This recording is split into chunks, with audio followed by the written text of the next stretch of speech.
আসসালামু আলাইকুম। SSC set এবং ফাংশনের একটা গুরুত্বপূর্ণ বিষয় নিয়ে ডিসকাস করতে আসলাম। তো আমি এসএসসিতে পড়ানোর সুবাদে এই সেট এবং ফাংশন এই অধ্যায় থেকে এমসিকিউ এর জন্য শিক্ষার্থীরা একটা কোশ্চেন অনেক বেশি করে, সেটা হচ্ছে যে স্যার এক্সাম হলে আমরা যে বুঝতে পারি না যে কোনটা ফাংশন আর কোনটা ফাংশন নয়। মানে আমি পরীক্ষা দেখেছি ফাংশনে সব কিছু করলাম, ফাংশনের লেখচিত্র সব কিছু শিখলাম, বাট এক্সামে যে গুলিয়ে যায় যে কোনটা ফাংশন আর কোনটা ফাংশন না। তো আজকের পর আমার এই ভিডিওটা দেখার পর আমার মনে হয় আজকের পর থেকে তোমাদের এই বিষয়ে আর কোনো কনফিউশন থাকবে না। তো চলো শুরু করি। দেখো, আমি এখানে একটা কথা লিখছি, জাস্ট তিনটা বিষয়। যদি তিনটা বিষয় তোমরা মনে রাখতে পারো তাহলে তোমাদের সেট এবং ফাংশনের কোনটা ফাংশন এবং কোনটা ফাংশন নয় এই বিষয়ে ধারণা একদম ক্লিয়ার হয়ে যাবে। ফার্স্ট অফ অল আমি বলছি এখানে দেখো, যদি কোনো অন্বয়ে একই প্রথম উপাদান বিশিষ্ট একাধিক ভিন্ন ক্রোমোজোম না থাকে তবে তাকে ফাংশন বলে। তো এখানে প্রশ্ন হচ্ছে স্যার কি বললেন, আমি কিচ্ছু বুঝতে পারলাম না। আচ্ছা আসো আসো আসো তোমাকে বোঝাই।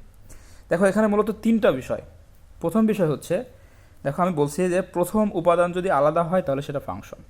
প্রথম উপাদান আলাদা হলে সেটা ফাংশন কেমন? দেখো, একটা অন্বয়ের কথা চিন্তা করো। আমরা প্রত্যেকে জানি যে অন্বয়গুলো সাধারণত ক্রমজোড় আকারে থাকে। ক্রমজোড় কি? ক্রমজোড় হচ্ছে যদি তুমি একটা ফাংশন লেখো তাহলে কার্তেশীয় গুণজ আকারে লিখতে হলে কোনটি প্রথমে বসবে আর কোনটি পরে বসবে এটার নামই হচ্ছে ক্রমজোড়। তো তুমি এই ক্রমজোড়টার দিকে খেয়াল করো, এই অন্বয়টার দিকে খেয়াল করো। দেখো এই অন্বয়ে দেখো এখানে যে ক্রমজোড়গুলো আছে প্রত্যেকটার প্রথম উপাদান আলাদা।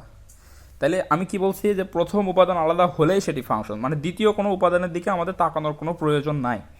তাহলে দেখো আমাদের এখানে প্রত্যেকটার প্রথম উপাদান ভিন্ন, তাহলে আমরা চোখ বন্ধ করে বলে দিতে পারি এটা একটা ফাংশন। এরপরে 2 নম্বর বিষয় মনে রাখবা, সেটা হচ্ছে দেখো প্রথম উপাদান যদি আলাদা না হয়, মানে এমন একটা অন্বয় যেটার প্রথম উপাদান আলাদা না, তাহলে প্রথম উপাদান একই হয় যদি, তাহলে দ্বিতীয় উপাদানও যদি এক হয় সেটা ফাংশন। এর মানেটা কি? দেখো তুমি যদি এই অন্বয়টার কথা চিন্তা করো, দেখো এই অন্বয়ে এখানে প্রথম উপাদান হচ্ছে 1, এখানে প্রথম উপাদান হচ্ছে 2, এখানে প্রথম উপাদান হচ্ছে 3 এবং এখানে প্রথম উপাদান হচ্ছে 2। তাহলে দেখো এই ক্রোমোজোরটা এবং এই ক্রোমোজোরটা দুইটার প্রথম উপাদান দেখো সেম, একই। তাহলে আমি কি বলছি, যদি প্রথম উপাদান আলাদা না হয়, অর্থাৎ প্রথম উপাদান যদি এক হয় তাহলে দ্বিতীয় উপাদানও এক হলে সেটা ফাংশন। তাহলে দেখো এখানে এই ক্রোমোজোরের দ্বিতীয় উপাদানও 5, আবার এই ক্রোমোজোরের দ্বিতীয় উপাদানও 5, তার মানে এই দুইটা ক্রোমোজোরের দ্বিতীয় উপাদান একই। তাহলে আমরা চোখ বন্ধ করে বলে দিতে পারি এটা একটা ফাংশন।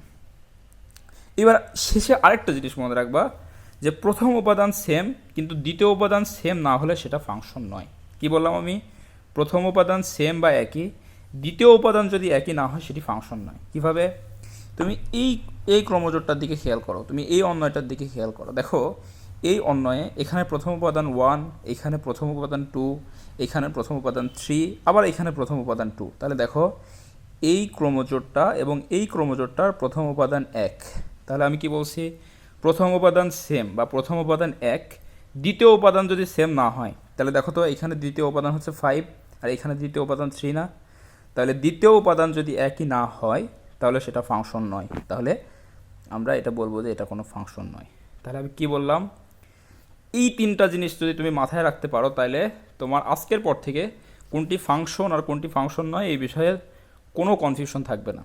তাহলে কি আমি কি বলছি, যদি কোনো অন্যায় একই প্রথম উপাদান বিশিষ্ট একাধিক ভিন্ন ক্রোমোজোম না থাকে তবে তাকে ফাংশন বলে। অর্থাৎ এখানে তিনটা বিষয় আমরা মনে রাখবো। যদি প্রথম উপাদানগুলো দেখবো যে একটা অন্যায়ের প্রথম উপাদানগুলো কী কী আছে, যদি প্রথম উপাদানগুলো প্রত্যেকটা আলাদা হয় চোখ বন্ধ করে বলে দেবো এটা ফাংশন। এরপর যদি প্রথম উপাদান যদি এক হয়ে যায় তাহলে দ্বিতীয় উপাদানের দিকে আমরা তাকাবো, দ্বিতীয় উপাদানও যদি এক হয়ে যায় তাহলে সেটিও আমরা বলবো ফাংশন। কিন্তু আমরা দেখতেছি যে 2 বা 3টা ক্রোমোজোরের প্রথম উপাদান সেম কিন্তু দ্বিতীয় উপাদান ভিন্ন। তাহলে প্রথম উপাদান যদি সেম হয় কিন্তু দ্বিতীয় উপাদান যদি ভিন্ন হয় তাহলে সেটা আমরা চোখ বন্ধ করে বলবো যে সেটা ফাংশন নয়। তো যাই হোক, এতটুকুই ছিল। আজকের পর থেকে মনে হয় তোমাদের ধারণা ক্লিয়ার হয়ে যাবে। যে তোমরা এই বিষয়ে যদি ছোটো মানে তোমাদের কোনো প্রশ্ন থাকে তাহলে তুমি কমেন্ট সেকশনে অবশ্যই জানাতে পারো। আসসালামু আলাইকুম।